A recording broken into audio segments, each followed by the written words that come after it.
वक्रतुण्ड महाकाय वक्रतुण्ड महाकाय सूर्यकोटि समप्रभा सूर्यकोटि समप्रभा निर्विघ्नं कुरु मे देव निर्विघ्नं कुरु मे देव सर्वकार्येषु सर्वदा सर्वकार्येषु सर्वदा ज्ञानानन्दमयं देवं ज्ञानानन्दमयं देवं निर्मलस्फटिकाकृतिं निर्मलस्फटिकाकृतिम् आधारं सर्वविद्यानाम् आधारं सर्वविद्यानां हयग्रीवमुपास्महे हयग्रीवमुपास्महे अखण्डमण्डलाकारम् अखण्डमण्डलाकारं येन व्याप्तं चराचरम् येन व्याप्तं चराचरं तत्पदं दर्शितं येन तत्पदं दर्शितं येन तस्मै श्रीगुरवे नमः। तस्मै श्रीगुरवे नमः। ॐ अस्मद्गुरुभ्यो नमः। हरिः ॐ। Welcome back, everyone. Last time, can you turn this way a little bit? Yeah. Last time, we looked at some questions on desires, right? There are some good desires and there are some bad desires also. Any kind of desire, good, bad, doesn't matter. It could be a desire to eat some sweet, it could be a desire to buy a toy, a dress, it could be a desire to buy a house, car, desire to receive good education, become a lawyer, or a great ambition to become a president or something, or even egoistic desires, desires to help the society, community, even the highest desire to liberate. All our desires. So those are called kama in purusharthas, right? In Chaturvidha Purusharthas, dharma, artha, kama. Moksha is there. That kama is very generic. But there are some desires that are bad for us. Some desires are like that. If we don't get what we asked for, it creates problems in us. And some desires are such that even if we get what we asked for, they create problems also. For example, if we really wanted a toy or something, we don't get it. Nobody gives us. Then what happens? We become angry, right? So it is resulting in a negative emotion because we did not get the desire. And if we get it, then it doesn't solve the problem. A new problem begins. We become greedy about it. If other people have more than what we have, we become envious about it.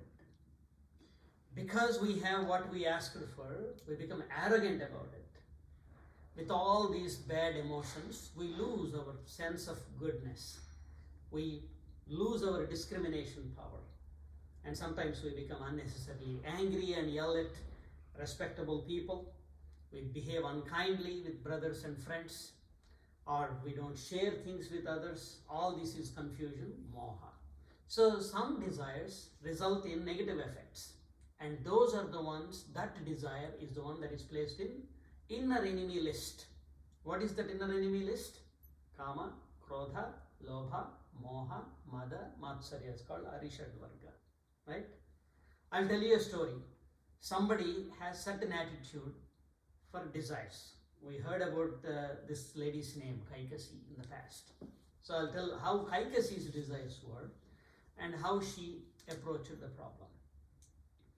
So a long time ago, I'll tell a bigger story, but we'll focus only on small aspect of it today. So a long time ago, there was an asura. I won't give you the meaning of asura now, but asuras are like demons, like bad people. There was an asura named Heti. And Heti and his wife went to Kailasa mountain. They had a small baby there. And after having the baby, they left the baby on a stone and they went away. They were just happily enjoying everywhere. Completely forgot about the baby. And the baby was crying. And then Mother Parvati and Lord Shiva, they were going by the side, and Parvati took compassion on that child. And she stopped and said, okay, let me take care of this baby. And she blessed the baby to become as old as his mother instantaneously, so that he can fetch his own food and all that stuff. She also removed his hunger and all that. And then she blessed him, and she was about to go away. Then Lord Shiva, to please Parvati, he also blessed them that, I think Parvati herself blessed all the clan of Heti, that if this problem ever happens, this problem should not happen. So he blessed this child in his clan. The women will need not to become pregnant if they have to deliver the baby. That means if the mother and father decide they want to have a baby, they'll have the baby in their hands. And the next moment, the baby will be same age as the mother. Okay? This clan became Rakshasa clan. So this is the power that Rakshasas have. If a Rakshasa quality needs to manifest, it doesn't take a long time for it to germinate, become bigger. It manifests instantaneously. Not only that, it will grow as big as us. We are the mother of that Rakshasa quality, so it will grow as big as us. That is the blessing that they got. So they became so powerful, so strong, and all the children of Heti afterwards, they started to take over the whole world.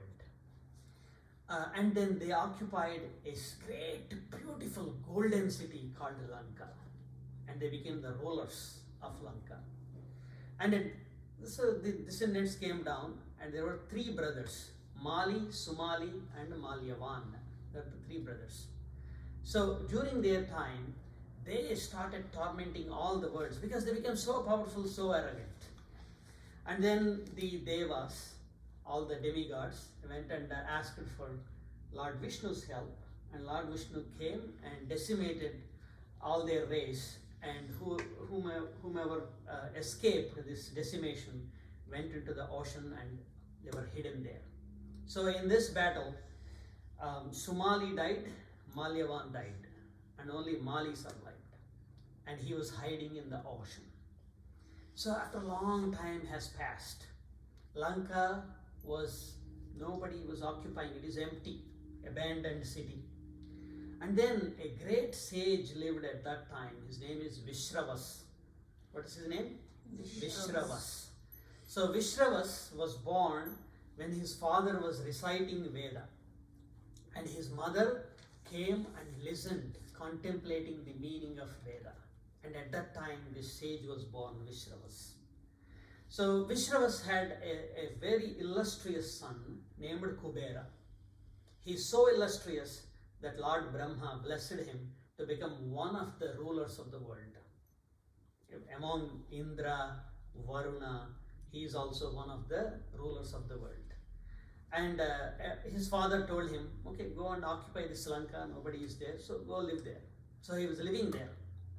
And one day, the Mali came out of the ocean to look at the world. He has been away for a very, very long time, so he came out. And he came out with his daughter. Daughter's name is Kaikasi. So they saw the wealth of Kubera and all Kubera's followers. They became envious. So he said, see, this Kubera became one of the rulers of the world. He took this Lanka, which used to be with us long time before, and he got all these great powers because he was born to Vishravasu. So he told his daughter, go seduce this sage and bear children from him. We have these great benefits already granted by Mother Parvati. So then if you have a powerful son, we can take everything back, all our glory back, all our lost glory back. And then he sent Kaikasi to do that. And Kaikasi went there in the evening, sunset time. That is called Asura Sandhya. So the morning is called dawn, we call it dawn. Evening is dusk. The dusk is actually a little bit more dangerous. not little bit, a lot more dangerous. Because this is the time all the cravings within us wake up. If you have a long day, you feel like eating sugary snacks. When?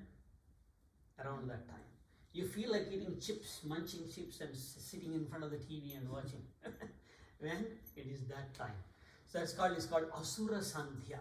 There is a story behind it, we'll tell it about it later. So around this time she went there and she was trying to seduce this sage.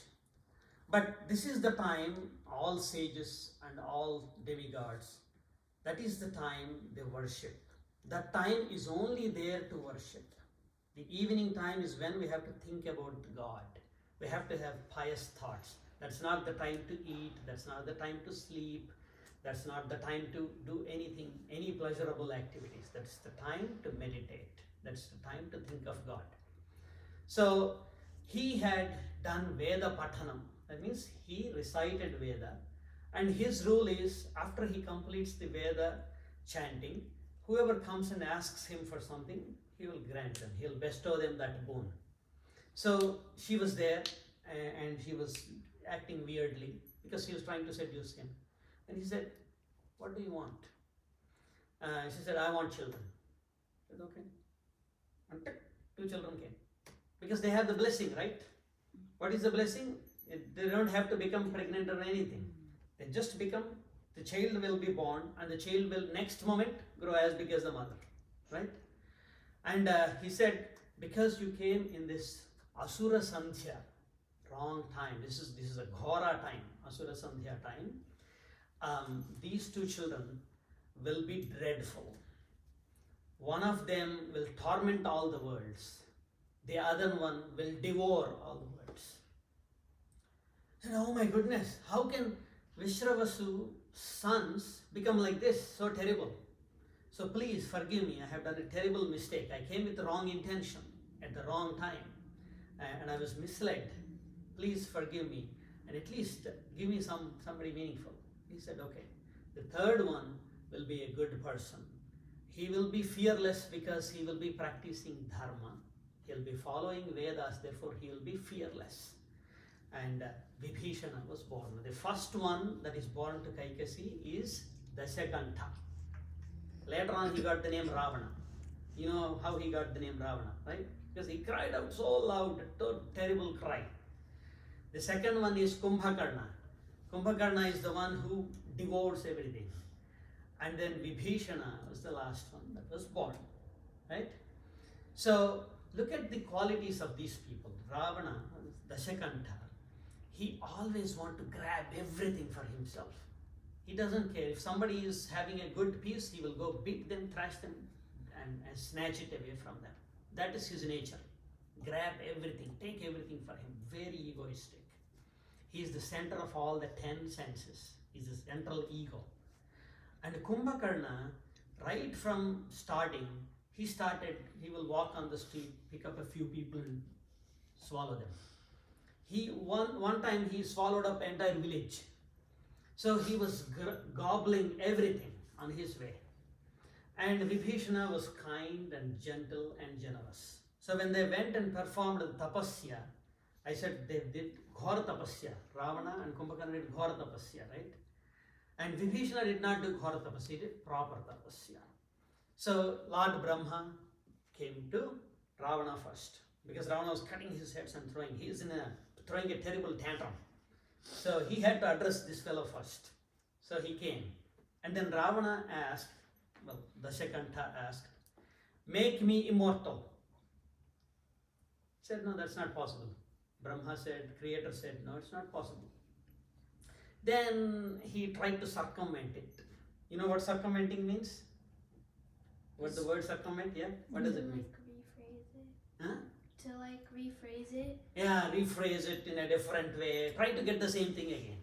So he circumvented and he said, I don't care about humans and monkeys. They're useless. But from everybody else, I should have total protection. I should nobody should be able to kill me. And I should have all the powers to rule over all the worlds. He said, okay, take it. And then the devas, the demigods, became so frightened that Brahma is granting boons like this.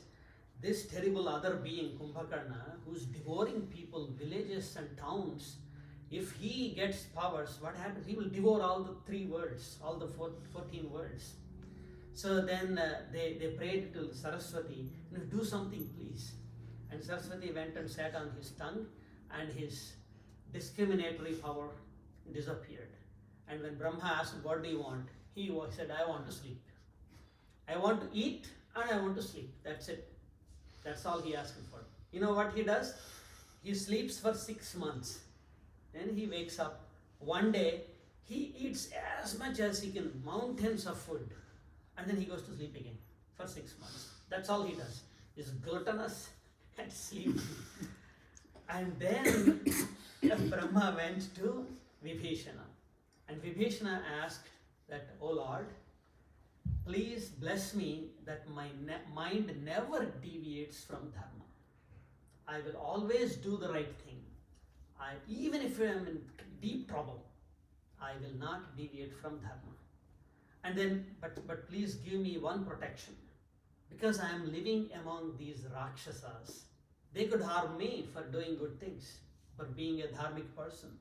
So for my own protection, give me the Brahmastra, the great weapon. Give that Brahmastra weapon just for my protection. Then Creator was so happy and he said, see, your mind is always on Dharma. That's the reason why I am blessing you to be an immortal. You will become a Chiranjeevi. Chiranjeevi means he will live very long. There are a few immortals. Ashwathama, Balir, Vyaso, Hanumamscha, Vibhishanaha. These 7, Ashwathama, Balir, Vyaso, Hanuman, Vibhishanaha. Then Krupaha, Parasuramascha, Saptaite, Chirajeevinaha. There are 7 immortals. And Vibhishana is one of those immortals. And because he asked for fearlessness and fearless follower of Dharma, he came to be known as Vibhishana. Bhishana means fear. Vibhishana means whose fear is gone. Only the one whose fear is completely gone will be able to really hold Lord's feet. He is one of the greatest bhaktas of Rama. He surrendered to the lotus feet of Rama. So that is Vibhishana.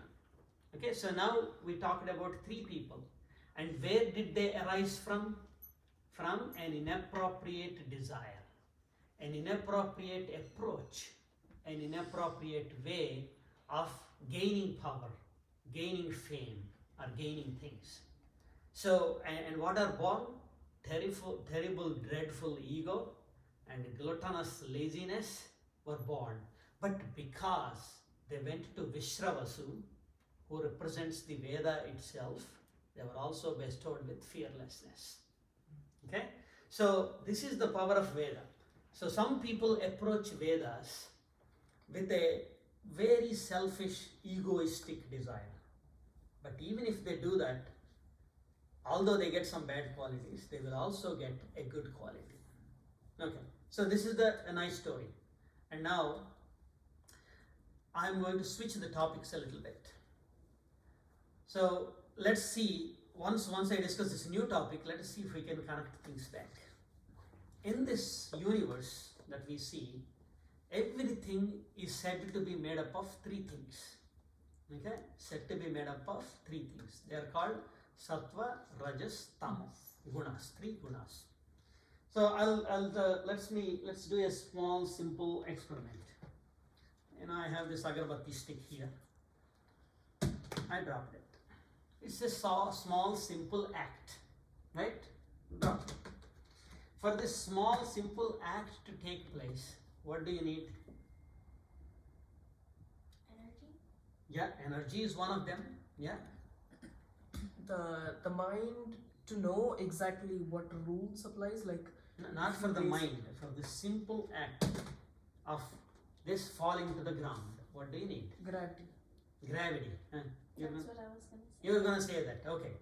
Gravity is needed. Gravity is some kind of a law or intelligence that controls movement of things this way, not that way.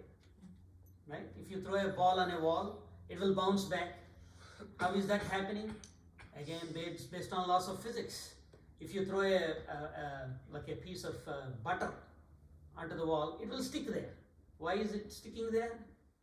It is because the properties are different. There is different kind of intelligence in there. Ball has different kind of intelligence.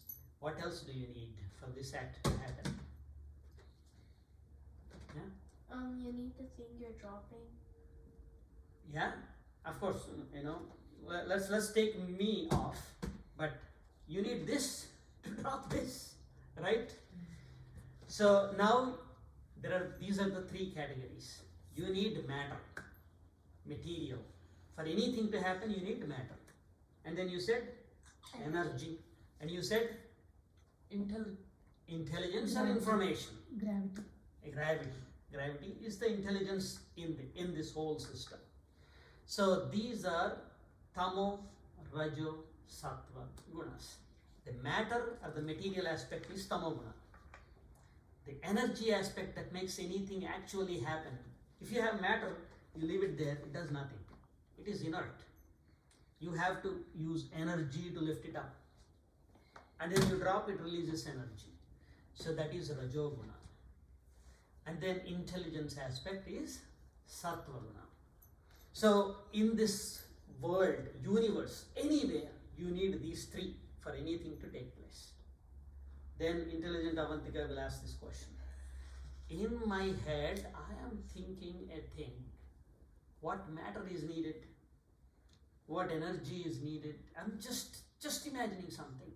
Yeah, I can say, okay, the brain and neurons are needed, energy needs to flow. I can say all that. But in the space of intelligence, what is needed? Within the space of intelligence, like sattva, rajas, tamo gunas are not there. She can ask that question. So now I'll tell you another small story. There was somebody, they're fearful people, right? They looked through the window and they saw something long and windy. This was hazy, like a San Francisco type of a morning, all foggy, hazy. There's something long and windy, like that. Then this person thought it's a snake and jumped and ran, snake. Got so afraid. But actually turned out that it is just a hose, it's just a rope. So in this simple example, saw the rope, but they thought it is a snake and they got frightened. In this one also, this is just everything happening in mentally, right? The fear, everything is happening mentally. They saw something, but mentally they are misrepresenting it and got frightened. How are sattva, rajas, tamo gunas playing here? They are playing here too. Yeah, you want to? Cause like the hose would be like the matter, and then he would need like the intelligence or like the thought to like think that it's a snake. Yeah. And then he would need energy to start jumping around. Ah, He was scared. excellent. Beautiful. Very well done. So I'll just modify that slightly. Okay? So, yeah. Except when, if we're trying to connect this to the previous model, then tamas and sattva, the intelligence and the material aspect work. Except, is the rajas the eyes seeing the object and gaining data to classify it as a rope or a snake? Or is it the person jumping around? Which one of those two is it? We need. Yeah. So that's a good question. So he was thinking whether is it jumping that is giving the energy rajoguna, or is it the information that is mistaken, right? So in this aspect also, sattva, rajas, tamo gunas are playing. So even if you are just dreaming, nothing is there, just a dream, and you see a nightmare and you get frightened and all this, even there, sattva, rajas, tamo gunas are playing. How? There is some information that there is something long and windy, right? Some jnana, some knowledge, some information is there. But did not know the truth. So truth was hidden. So truth was hidden means that is tamo guna. Some information there is sattva guna. So finding some information, limited information is sattva guna's job. Not knowing the truth is tamo guna's job. But then the story didn't stop there. The fellow thought it is a snake and got frightened by it. So that means there is a diversion. Some distraction was created in the mind. Now, he did not know the truth, but he thought it is something else. There is a mental diversion that is created by Rajoguna. So, like that, the entire universe could be mental, it could be physical, it could be any of these things. They are all made up of these three gunas: sattva, rajas, tamo gunas. So, in our mind, sattva guna represents knowledge. In our mind, tamo guna represents ignorance, not knowing the truth. And in our mind, rajoguna represents diversion, distraction. So, for example, if somebody is sitting quietly and interested in knowledge, they are healthy and totally have well-being in their mind and happy, pleasant. That is dominance of sattva guna, right? If somebody is really active, they want to jump up and get up and do things, talk gossip, do entertainment, play video games, lots and lots of action, bubbling action. That is activity of rajoguna. Slumber, sluggish, want to sleep and fall down, that is tamoguna, right? They play during the day. Like in the morning when you wake up, when you brush, take shower, how do you feel? Fresh. And it's not like you want to jump out and turn on the TV and jump, things like that, right? Or eat spicy food, it's not like that. But in the morning you are pleasant, calm, nice, alert. That is, then sattva guna is dominant. As you're going through, activity increases, you're doing more and more activity, and mind diversion also increases. You want to turn the TV on, you want to play video games, you want to run around and do all that kind of stuff. That is rajoguna's activity. And you come back home, you eat a meal, and you're tired, you want to go back to bed. Then that is tamoguna is taking place. So these things run within us all the time. But some people, in a general mode, they are more dominant with one or the other qualities. It depends on the food they eat. If they are eating healthy, nutritious, nice and pleasant food, or if they do good exercise and engage in good activities like study, restful sleep, and then do meditation, those kind of activities, in general, they have more sattva guna. So those people that eat very spicy, too tasty foods, like excessively sweet, excessively salty, excessively spicy, those kind of foods, and people who engage in a lot of entertainment, gossip, all that kind of stuff, and they engage in very selfish activities. Everything is personal gain. That is selfish activity. So those people will have more rajoguna in them. But those people who take intoxicating substance like alcohols, etc., they engage in violence, violent activities, abuse kind of things, excessive eating, excessive sleeping, are always preoccupied with how they look, all that goes into depression too many times. That means they have, if they don't have good self-esteem like that, so they may have more tamoguna. So in these three brothers that I talked about, can you associate who represents which guna, who has which guna dominant? Sandhi. I think the Tamoguna is I think it's Second one, Kumbhakarna, yeah. the gluttonous, sleepy one. Yeah, that one. Yeah, excellent. Say it loud. And you want to? I think Vibhishana is sattva guna. Beautiful, excellent. Once again. I think the Rajaguna is Ravana. Yeah, Rajoguna is Ravana. Exactly. Rajoguna represents, Ravana represents Rajoguna because he is Rajo dominant. And Kumbhakarna is Tamoguna, is gluttonous, sleepy, completely, always, eternally confused. And Vibhishana represents Sattva-guna. You can take these three gunas also to Dasharatha's wives too. but they don't have these problematic qualities. I'm not saying Kaikeyi is gluttonous or sleepy, but desiring, having a great desire, wanting some great purpose. We said she represents purpose, the highest purpose, right? So even that represents the tamoguna, because tamoguna, if used properly, it gives us a great goal. Rajoguna, if used properly, it propels us to right kind of action, selfless action. Like there are so many people, great people like Swami Chinmayananda and so many other people like even Sri Sri and Sadhguru Jaggi Vasudeva. All these people are doing so much selfless activity in the world. But they are doing so much activity. Where is this activity coming from? Rajoguna, of course. But the Rajoguna is used in a right way. So, and there are also quite beautiful monks like that. They are sattvic. So you can say Kausalya represents a tiny bit of Rajoguna, and Sumitra represents a light bit of Rajoguna, and Kaikeyi represents a tiny bit of Tamoguna. So that means the one that is driving on the chariot of 10 Indriyas, Dasharatha, is functioning in the world that has 3 qualities, Sattva, Rajas, Tamogunas.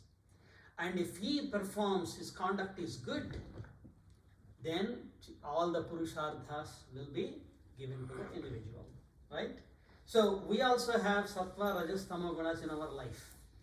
I'm not telling that don't sleep, stay up all night, right? What will happen if you stay up all night? You'll be sleepy in the morning. You'll be groggy and your mind is completely going into diversion. You have to sleep well to have Sattva Guna nicely. You have to do all the good activities so that you have good kind of Rajaguna, right? But dominance is bad. One guna dominating over the others and one guna completely usurping everything else. That is the bad thing. Okay, so we will stop here. I think we exceeded the time. We said a few stories, and then you have, let me summarize. You have learned a lot of things. Usually for kids, teenagers, this much of information is not given. A lot of stories are told.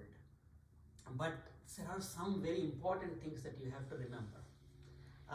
That is Purusharthas, inner enemies, Jnanendriyas, Karmendriyas, the inner instrument, Trigunas. So these are some of the things that we know. If we know better, then we will be able to understand a lot of other stories. So we'll have lots and lots of stories in the next sessions, but you will be doing how to interpret and understand that story, how to apply it in our lives. Okay?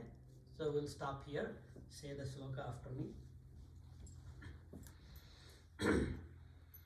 Om Purnamadaha Purnamadaha